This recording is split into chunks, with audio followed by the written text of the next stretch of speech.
एक पोस्टमैन जो बाद में बना धाकड़ खिलाड़ी, वो चाइनामैन बॉलर जो इंटरनेशनल क्रिकेट से नहीं लेना चाहता था संन्यास। जब इस खिलाड़ी को सचिन ने कहा था कि फिर कभी आउट नहीं कर पाओगे। खेल इतिहास में सबसे उम्रदराज खिलाड़ी। भारत में जब भी क्रिकेट का जिक्र किया जाता है तो सबसे ज्यादा लोग बल्लेबाजों का जिक्र करते हैं। यह सिर्फ भारत में ही नहीं, विश्व भर के क्रिकेट में लोग बल्लेबाजों को सबसे ज्यादा पसंद करते हैं। लेकिन एक समय था जब विश्व क्रिकेट पर गेंदबाजों का जलवा हुआ करता था। हर तरफ उनकी रफ्तार और उनकी स्विंग होती गेंद का आतंक था। जब गेंदबाजों का जिक्र हो ही रहा है तो आप शोएब अख्तर को भूल नहीं सकते हैं। यह खिलाड़ी अपनी रफ्तार के आगे दुनिया के बल्लेबाजों को नतमस्तक करवा देता था। लेकिन जब गेंदबाजी में सबसे ज्यादा विकेट किस गेंदबाज के नाम दर्ज है, इस लिस्ट को आप देखेंगे तो सबसे ज्यादा नाम स्पिन गेंदबाजों के पास आएगा। कभी श्रीलंका के मुथैया मुरलीधरन का विश्व क्रिकेट पर एक छत्र राज हुआ करता था, तो ऑस्ट्रेलिया के शेन वॉर्न को कौन भूल सकता है।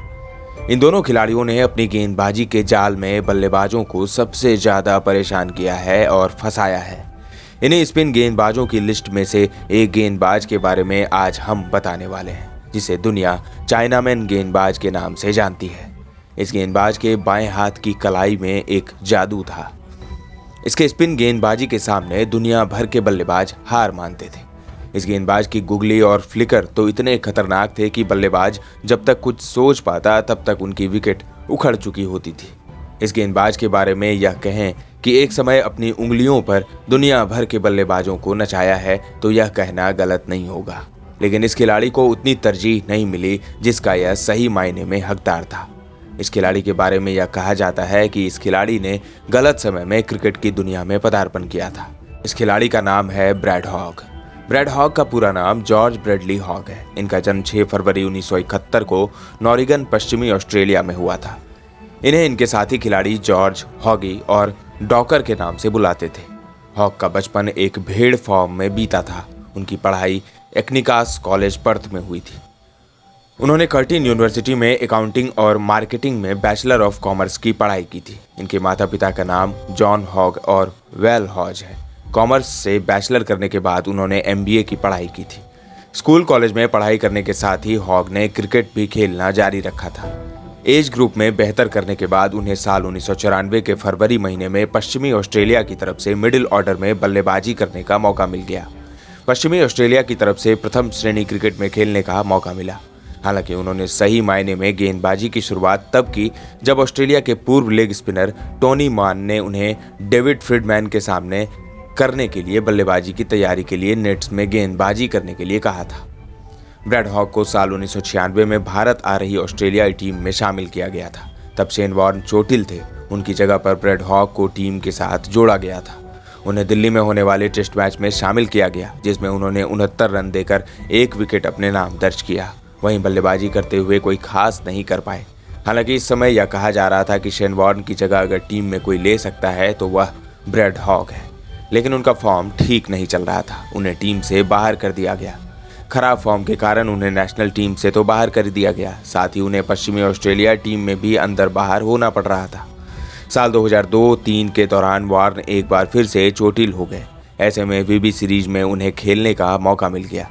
लेकिन जब शेन वॉर्न ठीक होकर आते, हॉग को टीम से बाहर होना पड़ता था। इसी दौरान हॉग को अप्रैल 2003 में वेस्टइंडीज दौरे के लिए ऑस्ट्रेलियाई टेस्ट टीम में वापस बुलाया गया। इस सीरीज में उन्हें 2 मैच खेलने का मौका मिला। इस दौरान ऑस्ट्रेलियाई टीम 78 मुकाबले खेले थे। यह ब्रैड हॉग के लिए टीम से अलग होना सबसे बड़ा अंतराल था। इसी साल जिम्बाब्वे के खिलाफ उन्हें खेलने का मौका मिला, जिसमें 119 रन खर्च कर 3 खिलाड़ियों को अपना शिकार बनाया। लेकिन इसी मुकाबले में साइमन कैटिच ने 90 रन खर्च कर 6 खिलाड़ियों को अपना शिकार बनाया था। साल 2004 टेस्ट मुकाबले से उन्हें बाहर कर दिया गया। स्थिति यह हो गई थी कि इस खिलाड़ी को पश्चिमी ऑस्ट्रेलियाई चयनकर्ताओं ने टीम से बाहर कर दिया था। इस दौरान बू कैसन को टीम में शामिल किया गया था। लेकिन साल 2006-07 में कैसन ने न्यू साउथ वेल्स का दामन थाम लिया और ब्रैड हॉग को एक बार फिर से पश्चिमी टीम में शामिल किया गया। साल 2007-08 के सीरीज में एक बार फिर से नेशनल टीम का हिस्सा बने। लगभग 3 साल तक उन्हें नेशनल टीम से दूर रहना पड़ा था। उन्हें भारत के खिलाफ होने वाले मुकाबले में फिर से टीम का हिस्सा बनाया गया। जिस समय तक ऑस्ट्रेलियाई टीम में स्टुअर्ट मैकगिल गेंदबाजी कर रहे थे, लेकिन चोटिल होने के बाद उन्हें ब्रैड हॉग को टीम में शामिल करना पड़ा। इस सीरीज में 2 जनवरी 2008 को हॉग ने एंड्रयू साइमंड्स के साथ मिलकर 173 रनों की कमाल की साझेदारी की थी। इस दौरान उन्होंने 79 रन बनाए थे। आपको बता दें कि सिडनी क्रिकेट ग्राउंड में 7वें विकेट के लिए यह सबसे बड़ी साझेदारी थी। साल 2007 में हैदराबाद में सचिन को ब्रैड हॉग ने बोल्ड कर दिया था।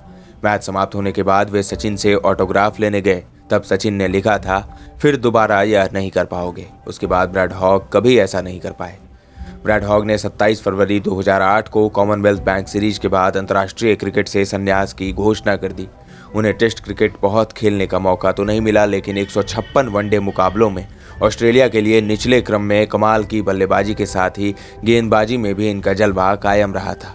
ब्रैड हॉग ने एक दिवसीय मुकाबलों में इंग्लैंड के खिलाफ नाबाद 71 रनों की पारी खेली थी, जो कि वनडे में उनका सर्वश्रेष्ठ है। वहीं उन्होंने गेंदबाजी करते हुए वेस्टइंडीज के खिलाफ 32 रन खर्च कर 5 खिलाड़ियों को पवेलियन का रास्ता दिखाया था। ब्रैड हॉग फिटनेस को लेकर हमेशा सतर्क रहे हैं। ऑस्ट्रेलियाई टीम के फिटनेस टेस्ट में उन्होंने अधिक अंक प्राप्त किया है। संन्यास की घोषणा करने के 3 साल के बाद साल 2011 में उन्हें पीएनजी कोचिंग का निदेशक और पापुआ न्यू गिनी राष्ट्रीय क्रिकेट टीम का मुख्य कोच बनाया गया था। उन्हें साल 2012 में विश्व T20 क्वालिफायर में टीम का कोच बनाया गया, लेकिन ऑस्ट्रेलिया के लिए उन्हें फिर से खेलने के लिए बुलाया गया, जिसके बाद उन्होंने कोच के पद से इस्तीफा दे दिया। इसके बाद लीग मुकाबलों में उन्हें खेलने का मौका मिल गया। बांग्लादेश प्रीमियर लीग में उन्हें सिलहट रॉयल्स की तरफ से टीम में शामिल किया गया था। उसके बाद दक्षिण अफ्रीका T20 लीग में खेलने का मौका मिला। इसके बाद इंडियन प्रीमियर लीग में उन्हें राजस्थान रॉयल्स की टीम में शामिल किया गया। उसके बाद श्रीलंका T20 टूर्नामेंट में उन्हें टीम में शामिल किया गया था। 1 फरवरी 2012 को हॉग ने भारत के खिलाफ T20 अंतर्राष्ट्रीय मैच में सिडनी ओलंपिक स्टेडियम में 4 ओवरों में 21 रन देकर 1 विकेट अपने नाम कर इंटरनेशनल क्रिकेट में दोबारा वापसी की थी। उसके बाद मेलबर्न क्रिकेट मैदान में उन्होंने अपने पहले ही ओवर में वीरेंद्र सहवाग को अपना शिकार बनाया था। उन्हें साल 2014 में होने वाले T20 विश्व कप के लिए टीम में शामिल किया गया था। साथ ही उन्हें पाकिस्तान के साथ होने वाले 3 मुकाबलों के लिए भी टीम में शामिल किया गया था। इसी साल बिग बैश लीग के फाइनल मुकाबले में उन्हें मैन ऑफ द मैच का खिताब दिया गया। हॉग पर्थ स्कॉचर्स की तरफ से खेल रहे थे। इसी साल दक्षिण अफ्रीका में खेले गए T20 विश्व कप में ऑस्ट्रेलिया की तरफ से सबसे ज्यादा उम्र के खिलाड़ी बने थे। उन्होंने 43 साल 34 दिन में T20 में खेलने वाले सबसे उम्रदराज खिलाड़ी बने। साल 2015 की IPL नीलामी में हॉग को कोलकाता की टीम ने अपने में शामिल किया। उन्हें नरेन की जगह टीम में शामिल किया गया था। हालांकि उनके बॉलिंग एक्शन के कारण उन्हें आधे मुकाबले के बाद बाहर कर दिया गया। हालांकि इस दौरान तक हॉग ने 9 खिलाड़ियों को अपना शिकार बना लिया था। चेन्नई के खिलाफ खेलते हुए हॉग IPL इतिहास के सबसे उम्रदराज खिलाड़ी बने थे। ब्रैड हॉग सुर्खियों में तब आए थे जब उन्होंने अपने आप को एक बार फिर से BBL में खेलने के लिए हस्ताक्षर किया था। हालांकि बाद में उन्होंने खेलने से मना कर दिया। उसके बाद वे क्रिकेट के किसी भी प्रारूप में नहीं नजर आए। ब्रैड हॉग का शुरुआती दौर शेन वॉर्न के चलते ठीक नहीं रहा, लेकिन उन्होंने अपने करियर के आखिरी समय में कमाल की बल्लेबाजी और गेंदबाजी की। ब्रैड हॉग का विवाद से भी नाता रहा है। यह बात साल 2007-8 बॉर्डर गवास्कर ट्रॉफी का है, जब भारत की टीम ऑस्ट्रेलिया का दौरा कर रही थी और इस सीरीज का दूसरा मुकाबला सिडनी में खेला जा रहा था। उस टीम की कप्तानी अनिल कुंबले और उपकप्तान महेंद्र सिंह धोनी थे। ब्रैड हॉग पर यह आरोप लगा कि उन्होंने भारतीय खिलाड़ियों को कमीने कहा है। इसके बाद उनके ऊपर जाति, धर्म, लिंग, रंग, वंश या राष्ट्रीय दुर्व्यवहार के कारण दोषी पाया गया था, जिसके बाद ब्रैड हॉग को कई मुकाबलों के लिए बाहर कर दिया गया। हालांकि बाद में BCCI ने उन्हें दोष मुक्त कर दिया। हॉग ने टेस्ट से ज़्यादा वनडे में अपना जौहर दिखाया है। अपने देश के लिए 123 मुकाबले खेले, जिसमें 156 विकेट उन्होंने अपने नाम दर्ज किए। साल 2007-8 में संन्यास की घोषणा कर दी, लेकिन फिर से उन्हें टीम में शामिल किया गया, जिसके बाद T20 में उन्होंने अपना कमाल दिखाया और करीब 47 साल की उम्र तक वे क्रिकेट के साथ जुड़े रहे। हालांकि इस दौरान उन्होंने कमेंट्री में भी हाथ आजमाया था। हॉग ने ESPN को बताया कि वे पहले एक पोस्टमैन का काम करते थे। ESPN की वेबसाइट पर यह लिखा है कि मैं अपने राउंड फार्मूला 1 ड्राइवर की तरह करता हूँ। जब उन्हें वॉर्न की तरह चुना गया था तब उन्होंने कहा था, मैं अपने दिन की नौकरी नहीं छोड़ूंगा, चाहे कुछ भी हो जाए। ऑस्ट्रेलियन पोस्टल सर्विस ने मेरी काफ़ी मदद की है। उन्होंने मुझे स्टेट मैचेज के लिए छुट्टियां दी और अभ्यास के मुताबिक मेरी शिफ्ट रखी। दोस्तों, इसमें कोई शक नहीं कि ब्रैड हॉग जैसा खिलाड़ी सदी में एक बार पैदा होता है। आपको ब्रैड हॉग का करियर कैसा लगा, कमेंट करके जरूर बताएं। क्रिकेट के इंटरेस्टिंग स्टोरीज और खबरों के लिए बने रहें हमारे साथ।